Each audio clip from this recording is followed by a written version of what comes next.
Is the weather elsewhere across the country that has kind of captured our attention, and rightfully so, because we have to deal with the fallout from all of this. All waterways kind of lead down to the Mississippi, or at least on this side of the Rocky Mountains anyway. Everything kind of points towards the Mississippi and eventually the Gulf of Mexico. A blessing most of the times for us. We get access to ports and kind of the economic driver there, but moments like this is when it is not so great to be the mouth of the Mississippi River. All of this rainfall that's ongoing out over through Iowa, now stretching down over into Illinois, this all has to drain somewhere.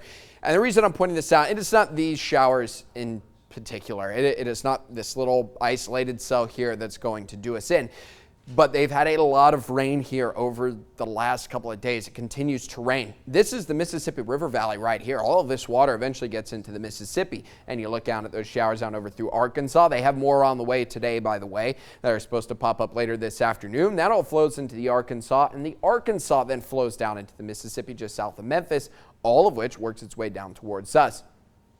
The problem is, we're already full. We already have too much water. They open the Morganza Spillway. We try and get as much of that water out as we can, but there's no telling how long that spillway is going to stay open because you have a lot of major flooding going on upriver. Northern parts of the Mississippi River, you have flooding all along the Arkansas. Now, there are dams and structures in place to try and hold that water out over towards Tulsa, Oklahoma, where the Arkansas flows through there. They've been trying to hold as much as they can. They cannot hold anymore, so they have to release it. That has to go down through Arkansas into the Mississippi River. You've got major flooding upriver all the way through into Iowa. Iowa has had their own set of problems basically all spring long when it comes to flooding.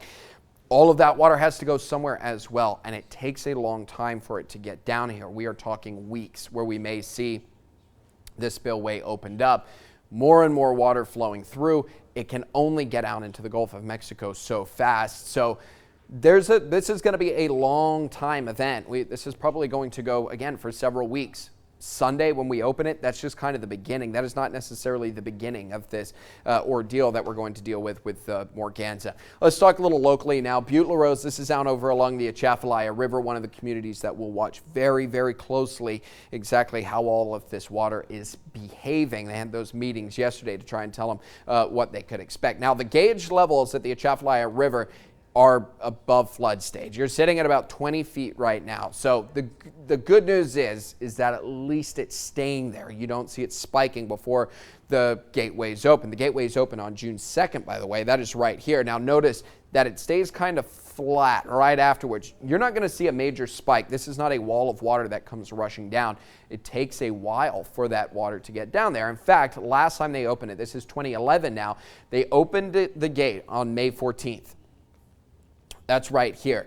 A slow increase along the Atchafalaya River. It took about a week before you really started to see the spikes, 2 weeks before it crested. So again, this is a long time event. It will take a while. This is a reference point. This is not exactly what's going to happen. This is what happened in 2011, but everything is different now. We have more water. The soil is different. The geography is different. The water upstream is different. So let 2011 be a reference point, but don't let it be the official statement on exactly what is going to happen. We just kind of have to wait and see how the water is holding, how the basin handles the influx of water, and all of that as well. It's a very, very fluid, ever-changing situation. Let's talk Red River now. This is Red River Landing. This is one of the gauges along the Mississippi River that we use to keep an eye on things. Now, it did peak just over 63 feet. That's going to put it as the second highest historical crest since that gauge has been there. The first one was 2011. We fell just shy of about that. You notice that 1927 is number 5 on that list. Everything was different in 1927. There weren't the levees in place.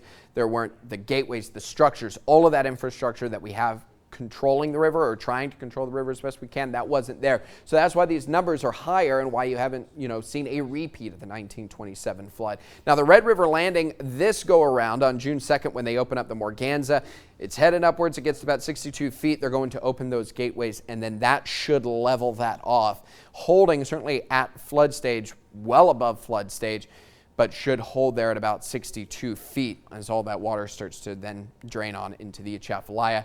We're going to talk a lot about the Morganza Spillway, again, not just this week, not just this weekend, but for the next several weeks. There is a lot of different things that are affected by this, and we are going to try and get through all of those stories here as we continue to get into the weekend and beyond.